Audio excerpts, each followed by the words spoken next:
చాలామంది డిప్రెషన్లో ఉంటారు. అంటే నేను ఇది చేయలేను, ఇంతే చేయగలుగుతాను, ఇలాంటి డిప్రెషన్లో ఉంటారు. సో అలాంటి వాళ్ళకి మీరు ఇచ్చే సలహా ఏంటి? డిప్రెషన్లోకి ఎవరైనా వెళ్లకుండా ఉండాలంటే ఎటువంటి జాగ్రత్తలు తీసుకోవాలంటారు? ఏం లేదండి, మన పనులు మనం చేసుకోగలిగిన రోజున మనం డిప్రెషన్లోకి వెళ్ళాం. రెండోది ఏంటంటే అత్యాశకు పోకూడదని. ఇప్పుడు నేను వ్యాపారం చేశాను, నా ఇన్ఎఫిషియన్సీ కావచ్చు, ఇంకోటి మొత్తానికి నన్ను పార్ట్నర్స్ మోసం చేయడం కావచ్చు, చేయలేకపోతే నష్టపోయాను. నేను డిప్రెషన్లోకి వెళ్తే అలాగా దీన్ని ఒక గుణపాఠంగా తీసుకోవాలి. మా దగ్గరకు వచ్చేవాళ్ళు డిప్రెషన్లో ఎక్కువ మంది లవ్ అఫైర్ ఫెయిల్ అవ్వడం, వ్యాపారంలో నష్టపోవడం, భార్యతో ప్రాబ్లం, భర్తతో ప్రాబ్లం, ఇక పోయి చచ్చిపోతూ ఉంటాడు. నేను చెప్తాను, suicide is a permanent solution for a temporary problem. నువ్వు ఒకసారి ఆలోచించు, మళ్ళీ ఒకసారి నేను I'm going to start my new life పథకం ప్రణాళిక పోయి సెట్ ఎ పర్ఫెక్ట్ గోల్. ఆ గోల్ అనేది రియలిస్టిక్ గోల్ అయి ఉండాలి. వాస్తవానికి దగ్గర నేను పెద్ద హీరో అయిపోతాను మహేష్ బాబు ఎలా అవుతుంది? రియలిస్టిక్ గోల్ అయి ఉండాలి. అది టైం పెట్టాలి దానికి. ఈనాళ్ళలో నేను ఇలా అవుతాను. ఈ గోల్లో కూడా వాస్తవానికి దగ్గరగా ఉండేది పెట్టాలి. దాన్ని సైకాలజీలో ఏమంటారంటే డిజైర్ అండ్ డిజర్వ్డ్ అంటారు. డిజైర్ అంటే మీ కోరిక, డిజర్వ్డ్ అంటే అర్హత. నేను ఇప్పుడు అమెరికా అధ్యక్షుడిని అవ్వాలంటే అవును, నాకు అర్హత కూడా లేదు, దాని తగ్గ పని కూడా నేను చేయలేదు. సో అందుకని కొంచెం ప్లాన్డ్గా చేసుకోవాలి. And I need to take the help of the people of that particular field. నేను యూత్కి చెప్తూ ఉంటాను, అదే చిన్నపిల్లలు కొత్తగా చదువు మధ్యలో మానేసిన వాళ్ళు రాజకీయ నాయకుడిని అయిపోతాను, సినిమాల్లోకి వెళ్ళిపోతాను, ఈ రెండు ఇప్పుడు పెట్టుకోకరా. 3 గోల్స్ పెట్టుకోవద్దంటానండి ఈ 16-17 ఏళ్ల పిల్లవాళ్ళని. ఒకటి, రాజకీయ నాయకుడిని అయిపోతాను అనుకోవద్దు. అనుకుంటే దానికి సంబంధించిన ఎంఏ సైకాలజీ చేయి, లేకపోతే పబ్లిక్. రెండో, సినిమా హీరోని అయిపోతాను అనుకో, ఎందుకంటే అక్కడ చాలా పెద్ద క్యూ ఉంది అక్కడ. దాంట్లో కొన్ని కులాలు, మతాలు, డబ్బులు ఉంది. మూడోది, నాకు ఇష్టమైన వాళ్ళని పెళ్లి చేసుకుంటాను, ఇది కూడా అనుకోవద్దు. ఎందుకంటే దీనికి కూడా you need the approval of their elders, your elders and ఈ 3 పక్కన పెట్టారు. ఐఏఎస్ అవ్వాలి, నీ చేతుల్లో ఉంది. నేను పెద్ద అధికారిని అవ్వాలి, నీ చేతుల్లో ఉంది.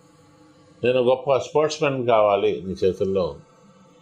చెయ్యగలిగేవి పెట్టాలి తప్ప అనవసరంగా మనకి స్పెసిఫిక్ గోల్ పెట్టుకున్నా అన్రియలిస్టిక్ గోల్ పెట్టుకోకూడదు. మా దగ్గర అందరిచేత గోల్ సెట్టింగ్ పెట్టి రాయిస్తామండి. అది రాస్తే వాళ్ళు ఖచ్చితంగా దాన్ని అచీవ్ అవుతారు. చాలా మట్టుగా అవుతారండి. మా దగ్గర సక్సెస్ రేట్ కూడా 80% ఉందండి. సార్, ఇక చూస్తే కానీ చాలామంది ఐక్యూ, ఈక్యూ, సిక్యూ, ఏక్యూ ఇలాంటివి కావాలి, ఇలాంటి వాటిలో టెక్నిక్స్ పెంచుకోవాలి, స్కిల్స్ పెంచుకోవాలి అంటారు. అసలు పర్సనాలిటీ డెవలప్మెంట్లో ఇది ఎంతవరకు అవసరం అంటారు? ఏం చెప్తారు? అంటే ఇవి మెజర్మెంట్ స్కేల్స్ అండి. ఇప్పుడు ఒక మనిషి ఐక్యూ ఎలా ఉంది అంటే అతని ఇంటెలిజెన్స్ కోషెంట్ అంటారు. అంటే అతను ఐక్యూ ఎలా ఉంది అంటే అతను వయసుకు తగ్గట్టుగా మెంటల్ ఏజ్, క్రానలాజికల్ ఏజ్ రెండు సమానంగా ఉన్నాయా లేదా. ఇప్పుడు సపోజ్ ఒక 16 ఏళ్ళ అబ్బాయి వచ్చి ఇదేంటి ఇది అన్నాడు అనుకోండి, వీడికి మెంటల్ ఏజ్ 5 ఏళ్ల దగ్గర ఉన్నాడు. వాడు ఇదేంటి సార్ అన్నాడు అనుకోండి. అదే దీనికి కొన్ని స్కేల్స్ ఉంటాయి, టెస్ట్లు ఉంటాయి. ఆ టెస్ట్లో వాళ్ళు 80 నుంచి 100 దాకా రావాలి. దాన్ని ఐక్యూ అంటారు. సిక్యూ అని ఒకటి ఉంటుంది, అది ఇప్పుడు మధ్య ఉద్యోగాల్లో చూస్తున్నారు. ఇతను క్రియేటివ్ కోషెంట్, అంటే ఏదైనా విషయాన్ని అతను క్రియేటివ్గా ఆలోచించగలుగుతున్నాడా లేదా.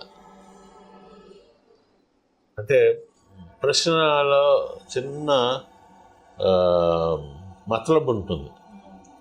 ఉదాహరణకి bay of Bengal is in which state అంటారు. ఏమనిపిస్తుంది, ఏ స్టేట్కి సంబంధించింది కాదు ఇది అని. అంటే ఆయన అడిగిన ఉద్దేశం ఏంటంటే bay of Bengal in which state, ఏ స్టేట్లో ఉంది అంటే లిక్విడ్ స్టేటా సాలిడ్ స్టేటా, అది సిక్కి అంటే కొంచెం డిగ్రీ లెవెల్ వచ్చే వాళ్ళని అడుగుతాం. అడిగితే వాళ్ళు చెప్పగలుగుతారు. ఇప్పుడు నేను నా దగ్గర పిల్లలు నేను ప్రశ్న అడుగుతా, 1 = 10 అండి, 5 = 50, 100 10 = 1 = 10, 5 = 50, 10 అంత అంటే 100 అంటారు. కానీ ఏమంటారంటే ముందు 1 = 10 అన్నప్పుడు ఇక్కడ 10 = 1 అవుతుంది. అంటే అలా వాడు గుర్తుపెట్టుకోవాలి. అట్లాంటి క్వశ్చన్స్ ఒక 20 క్వశ్చన్స్ ఇస్తాం. ఎస్క్యూ అని ఒకటి వచ్చింది ఈ మధ్య, అంటే సోషల్ క్వశ్చన్, సమాజం పట్ల ఎటువంటి నిబద్ధత ఇతనికి ఉంది, ఈ సమాజానికి తను సహాయం చేయాలని అనుకుంటున్నాడా, లేకపోతే ఎలా పోయినా పర్వాలేదు. ఎలా పోయినా పర్వాలేదంటే తన విషయంలో కూడా తను శ్రద్ధ తీసుకోడు. ఏమైనా నువ్వు మీ కాలేజీలో వీడ్ తాగుతున్నట్టు, వీడ్ సిగరెట్లు అంటే అవును సార్ తప్పండి సార్, మా డబ్బులతో మేము కొనుక్కుంటున్నాం.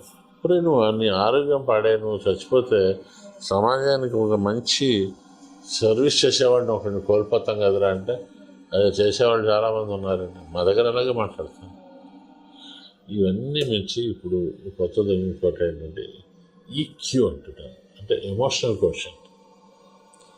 ఎమోషన్స్ ఇందాక మనం మాట్లాడుకున్నాం కదా, ఎమోషనల్ క్వశ్చన్ అంటే అసలు ఇతనికి చివు రక్తం ఉందా, ఆలోచన విధానం ఎలా ఉంది, ఎమోషన్స్ ఎదుటివారి ఎమోషన్స్ని అర్థం చేసుకుంటున్నాడా, ఈక్యూ లెవెల్. భార్యాభర్తలు వచ్చినప్పుడు ఈక్యూ లెవెల్ చూస్తాం. భార్యకి ఏదైనా కష్టం వస్తే అర్థం చేసుకుంటాడా. ఈ 4 అవసరం. IQ, CQ, SQ, EQ. ఈ 4 అవసరాన్ని బట్టి సందర్భాన్ని బట్టి చేస్తుంటాం. అదే దాని పేరే స్కేల్స్ టైం. ఆ స్కేల్స్ మనిషిని బట్టి ఉంటాయండి. ఇప్పుడు ఒక క్వశ్చనేర్ని విలేజ్లో ఉన్నవాడికి ఇచ్చామనుకోండి, వాడికి మంచి మార్కులు వస్తాయి. అది సిటీ వాడికి ఇస్తే రాకపోవచ్చు. ఐక్యూ క్వశ్చన్స్ విలేజ్ ఓరియంటేషన్ వాడికి ఇచ్చే వేరే ఉంటాయి. కొబ్బరి చెట్టు ఎలా ఎక్కాలి విలేజ్ వాడు రాస్తాడు. హైదరాబాద్ వాడిని అడగండి కొబ్బరి చెట్టు ఎలా ఎక్కాలంటే నిచ్చెన వేసుకుని ఎక్కాలంటాడు. పాలు ఎక్కడి నుంచి వస్తాయి ఆవు దగ్గర నుంచి నేను చెప్పగలను విలేజ్. ఇతను ఇక్కడ మిల్క్ వ్యాన్ నుంచి వస్తాయి. వీడిని అడిగే వేరే ఉంటాయి. ఇక్కడి నుంచి గచ్చిబౌలి వెళ్ళాలంటే ఏ బస్ ఎక్కాలి అంటే అతని ఎన్విరాన్మెంట్ స్టడీ చేసి ప్రతి మనిషికి క్వశ్చనేర్ తయారు చేయాలి. అండ్ మన ఇండియాలో కొన్ని క్వశ్చనేర్స్ ఎట్లా ఉంటాయంటే 10 నుంచి 14 ఏళ్ళ వరకు ఇది అంటే అది ఇచ్చేస్తున్నారు. అది లేకపోయేసరికి వీడు ఐక్యూ లో అండి అంటున్నారు. తప్పదు. మా దగ్గర మేము ముందు తల్లిదండ్రులతో మాట్లాడి పిల్లలతో మాట్లాడి then we prepare a question. Sir, ఎవరైనా కానీ అపజయాల నుంచి బయటపడి విజయాల వైపు పయనించాలంటే ఏం చేయాలి అంటారు? అపజయంలోనే కూడా ఒక జయం ఉందండి. ఫస్ట్ థింగ్ ఏంటంటే failure is not final and that is not fatal. నాకు ఇదే ఆఖరి అని అనుకోకండి. ఈరోజు మనందరికీ తెలిసిందే ఎంతోమంది ఐఏఎస్లు ఉన్నారు. ఫస్ట్ టైం ఎవరు పాస్ అవ్వలేదు. కింద పడ్డం తప్పు కాదండి, లేవకపోవడమే తప్పు. ఎన్నిసార్లు పడ్డా అన్నిసార్లు లేవాలి. ఐఏఎస్ రాజకీయ నాయకులు తీసుకోండి, చాలా తక్కువ మంది వాళ్ళు మూర్ఖులు మాత్రం ఒక్కసారి ఫెయిల్ అవ్వగానే వదిలేస్తారు. వాడు నా కర్మ నా జాతకం నా అన్ని కర్మ ఇంకో ప్రయత్నం చెయ్యి, ఎందుకు రాదు. అక్కడ చేసినప్పుడు వాడు ఏ ఉద్దేశంలో ఉన్నాడు, లేదండి నా కర్మ అంటే అక్కడంతా మళ్ళీ ప్రయత్నం చేయమంటాం. మళ్ళీ ఎన్నిసార్లు పడ్డారనేది కాదు, ఎన్నిసార్లు లేచారనేది లెక్క. సార్, ఎఫెక్టివ్ మేనేజ్మెంట్ థియరీ ఇది పర్సనాలిటీ డెవలప్మెంట్లో ఎంతవరకు అవసరం అంటారు? పర్సనాలిటీ డెవలప్మెంట్లో కాదు, ఎందులో అయినా సరేనండి. ఫస్ట్ ఎఫెక్టివ్ సెల్ఫ్ మేనేజ్మెంట్ నేర్చుకోవాలి. ఫస్ట్ నేను కరెక్ట్గా నేను సరే మార్చుకోగలను. నా ఆలోచన విధానం ఎలా,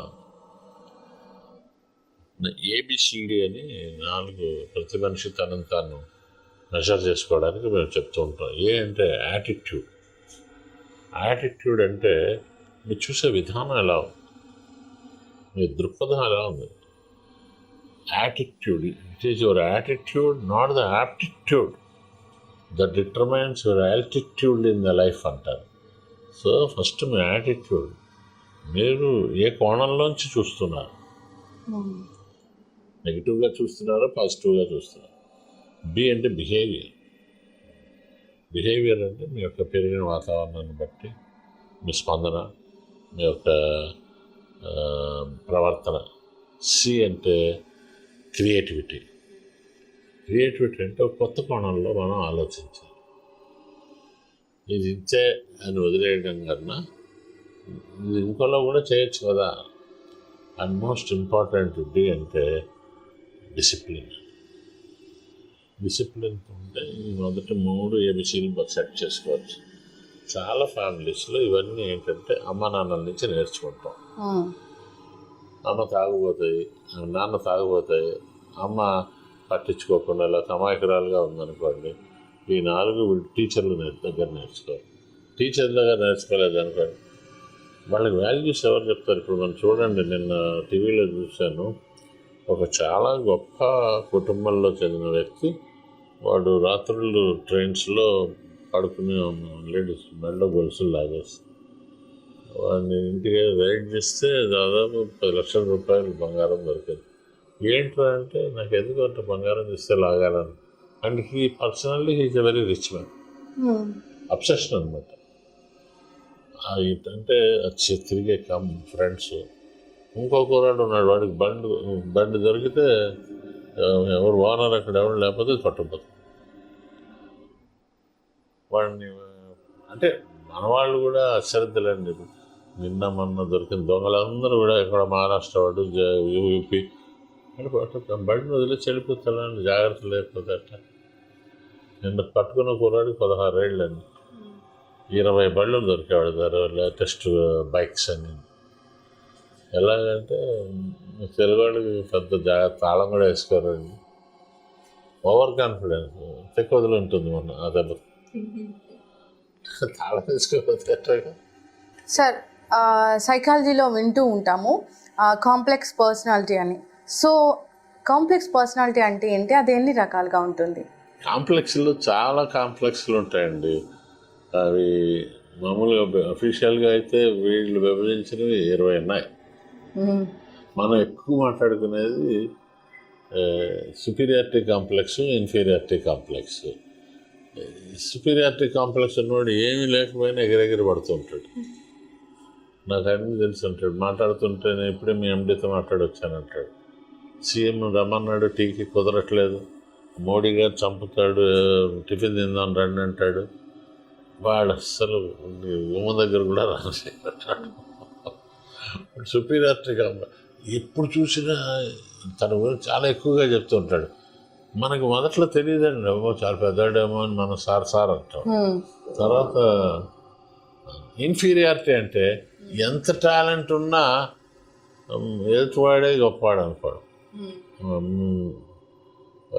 నాకుండేది ఇన్ఫీరియారిటీ. నాకు ఎవరు చూసినా బాగా మాట్లాడుతున్నారు, చాలా స్టైల్గా ఉన్నారు, నాకు సరిగ్గా లేదు సార్ నన్ను చూసుకోవడం, ఏంటి ఇలా ఎందుకు నాకు ఇబ్బందిగా అనిపించేదండి. ఇన్ఫీరియారిటీ కాంప్లెక్స్, సుపీరియారిటీ కాంప్లెక్స్ అనేవి these are very very important. ఇంక ఇవి కాకుండా చాలా ఉన్నాయి. స్నైల్ కాంప్లెక్స్ అని, ఏ పని చేసినా నెమ్మది అత్తలా నడుస్తాడు. టార్టాయిస్ కాంప్లెక్స్ అని ఉంటుంది, పొగడగానే లోపల ముడుచుకుపోతాడు. అదంతా ఏం లేదండి, అంత ఏదో మీరు అంటున్నారు కానీ ఏంటారు, తమాషాగా ఉంటాయి. క్యామెల్ కాంప్లెక్స్ అని ఉంటుంది. క్యామెల్ అంటే వాళ్ళు ఏంటంటే ఎప్పుడు బలైపోతూ ఉంటారు. ఇట్లా ఇప్పుడు నాకు పొగడగానే వాళ్ళు చెప్పినట్టు వినేస్తారు. వినగానే అప్పుడు క్యామెల్ చూడండి పాపం, అది ఎంత శ్రమ పడుతుందో. రోజుని ఒక చిన్న క్యామెల్ తల్లిని అడిగింది, అమ్మ మనకి 2 మోపురాలు ఎందుకు ఉన్నాయని. నీళ్ళు దాచుకోవడానికి అని. కళ్ళుకి ఎందుకు అంత పెద్ద రెప్పలు ఉన్నాయని. మట్టి పడితే మన మీద అది పూసుకుంటే ప్రొటెక్ట్ చేస్తుంది. ప్రొటెక్ట్. ఈ కాళ్ళు ఎందుకు ఇంత పొడుగు ఉన్నాయని మనం ఎడార్లు తిరుగుతాం కదా, కూరుకుపోతే మళ్ళీ లాక్కోవడానికి. మరి ఇన్ని చేసిన వాళ్ళు మనల్ని తీసుకొచ్చి ఎగ్జిబిషన్లో ఎందుకు పెట్టారు అంటాడు, అంటుంది అది. ఎందుకు సర్కస్లో పెట్టారు అప్పుడు అంటుంది అది. మనం వీళ్ళకి పండుగ ఒకటి ఉంది, ఆ పండుగ నాడు మనల్ని వచ్చి తింటారు, నేను క్యామెల్ కాంప్లెక్స్ ఉంటారంటే వాళ్ళకి తెలుసు సమిధన అయిపోతున్నాను నేను అని. కానీ ఇంకా దేర్ ఇస్ నో ఆల్టర్నేటివ్. తమాషా. అది ఇట్స్ వెరీ ఇంట్రెస్టింగ్ సబ్జెక్ట్ అండి. అది ఒకసారి ఎప్పుడో చెప్పుకోవచ్చు. 20 ఉంటాయండి ఇలాంటివి ఉన్నాయని వాళ్ళని వాళ్ళు గుర్తుంచుకొని కౌన్సిలింగ్కి వెళ్ళాలని మీరు చెప్తారు. వాళ్ళకి తెలియదండి, వాళ్ళకి తెలీదు. వాళ్ళకి మేము కొన్ని ప్రశ్నలు అడుగుతాం. ఆ ప్రశ్నలు అడిగినప్పుడు వాళ్ళు సమాధానాలు చెప్తుంటే వాళ్ళు ఏ కాంప్లెక్స్తో సఫర్ అవుతున్నారు అని దానికి రెమెడీ చెప్తాం. ఓకే, ఈ రోజు నుంచి feel proud of yourself, you are not a victim. నీవు ఏ రకంగాను you are not inferior to others, you can do wonders అని వాళ్ళకి చెప్పి కాన్ఫిడెన్స్ బూస్ట్ చేయడం, అది చాలా సక్సెస్ అవుతుందండి. అయితే వాళ్ళు మా దగ్గర రావాలి, వాళ్ళు ఏం చేయగలరు వీళ్ళు ఏం చేయగలరు అంటే, బట్ వస్తున్నారులేండి, ఇప్పుడు బాగా వస్తున్నారు, అన్ని చోట్ల వస్తున్నాయి. అయితే ఏమవుతుందంటే వాళ్ళకి ఇలాంటిది ఒకటి ఉందని చాలామందికి తెలియదు. Psychologist, psychiatrist 2 professions. సైకాలజిస్టులు అంటే మేము మందులు ఇవ్వం, మాటలే. నెక్స్ట్ సైకియాట్రిస్ట్, వాళ్ళు డాక్టర్లు మందులు ఇస్తారు. తెలియకుండా సైకియాట్రిస్ట్ దగ్గరికి వెళ్ళిపోతారు. ఆ సైకియాట్రిస్ట్ న్యాచురల్లీ మందులు ఇస్తారు. ఒకప్పుడు హైదరాబాద్లో మేము చదువుకునే రోజుల్లో ఒక్కటి ఉండేదండి మెంటల్ హాస్పిటల్ ఎర్రగడ్డలో. అందులో కూడా చాలా తక్కువ మంది ఉండేవారు పేషెంట్లు. ఇప్పుడు ఒట్టి హైదరాబాద్లో 44 ఉన్నాయండి మెంటల్ హాస్పిటల్స్. వరంగల్లో ఉన్నాయండి, విజయవాడలో ఉన్నాయండి, భీమవరం, తాడిపల్లి కూడా ఉన్నాయి, వైజాగ్ అయితే మళ్ళీ చాలా ఎన్ని పెరిగిపోయాయంటే అంటే జనానికి అడ్జస్ట్ అవ్వడం రావట్లేదు, తమ సమస్యను తాము పరిష్కరించుకోగలం అనే జ్ఞానం ఉండటం లేదు. నా కర్మ, నా జాతకం, నేను remember you can design your destiny అంటే మనం అందరం నమ్ముతాం. నీకు చదువు రాదు అంటే అంతే. నాకు చిన్నప్పుడు జాతకం చూపించారండి, చూస్తే చదువు రాదన్నారండి. నేను triple post graduate and double doctorate అండి. ట్రిపుల్ పోస్ట్ గ్రాడ్యుయేట్ అండి, MA psychology, MA philosophy, MA public administration, double PhD, one from Usmania University long back and the other one is from Nagarjuna University. నాకు చదువు రాదన్నా ఇది చూసి ఇవన్నీ నకిలేవో చేశారు. అది నమ్మి అక్కడే ఉంటే అయిపోయేది కదా అన్న. ఇప్పుడు మామూలుగా సిస్టమ్ ఏంటంటే ఇండియాలో నీకు చదువు రాదు. అలాగే 20 ఏళ్ళకి యాక్సిడెంట్ వచ్చి చచ్చిపోతానన్నారు, 50 ఏళ్ళు. అంటే మనం ఒక్కటి నమ్మాలండి, దేవుడు అన్నీ సరే మీ నమ్మకాలు ఎవరి వాళ్ళు. You are designing your destiny అండి. A man can alter his attitude and achieve greatness. Don't satisfy with small bonuses. ఇది బాగుంది కదా, కంఫర్ట్ జోన్లోకి వెళ్ళిపోయాం అనుకోండి. ఒక చిన్న డిఎస్సి ఉద్యోగం రాగానే నా జీవితం ఏమండి ఈ జీవితం అంతేనా, నువ్వు ఇంకా 100 మందికి చేయాలి, కార్లో వెనక సీట్లో కూర్చోవాలి, 10 మందికి ఉద్యోగాలు ఇవ్వాలి. అలా కాకుండా ఈ జీవితం ఇలా బతికేసి ఇలా రిటైర్ అయిపోతే చాలా అనుకుంటాను. రిలాక్సేషన్ వస్తుంది. నేను ఇప్పుడు పనిచేస్తున్న కంపెనీకి సీఈఓ అవ్వాలి. ఇప్పుడు అయిన సీఈఓలు అందరూ కూడా వాళ్ళు డైరెక్ట్గా సీఈఓలుగా పుట్టలేదు, వాళ్ళు కూడా కష్టపడ్డారు. సో మనం ప్లాన్ చేసేటప్పుడు డెఫినెట్గా నేను గోల్ అనేది సైలెంట్గా ఉండాలి. అయితే ఇది రీజనబుల్ గోల్ అయింది. పెద్ద అదైపోతా ఇదైపోతా అని అనుకుంటే చూడండి, ఎంతమంది అలా అవుదాం అనుకుని కృష్ణనగర్ కాలనీలో తిరుగుతున్నారు, యూసఫ్గూడలో ఉద్యోగం, బండ్ల మీద తిండ్లు తింటారు, మా దానికి వస్తూ ఉంటారండి. నేను డైరెక్టర్ అయిపోతాను సార్ అంటే నా కథ కాపీ కొట్టేశాడు సార్ ఆ పెద్ద ఆయన. ఏదో సినిమా ఏదో సక్సెస్ అయింది, కొడితే సార్ అది నాచేశారు కదా అన్న. రుజువు ఏంటయ్యా అన్న. నేను ఒక 30 మందికి చెప్పాను, బాగా అయింది చెప్పడం. రాసి పెట్టుకుని ఒకటి కలుస్తారు. ఇవన్నీ ఏంటంటే సానుభూతి కోరుకునే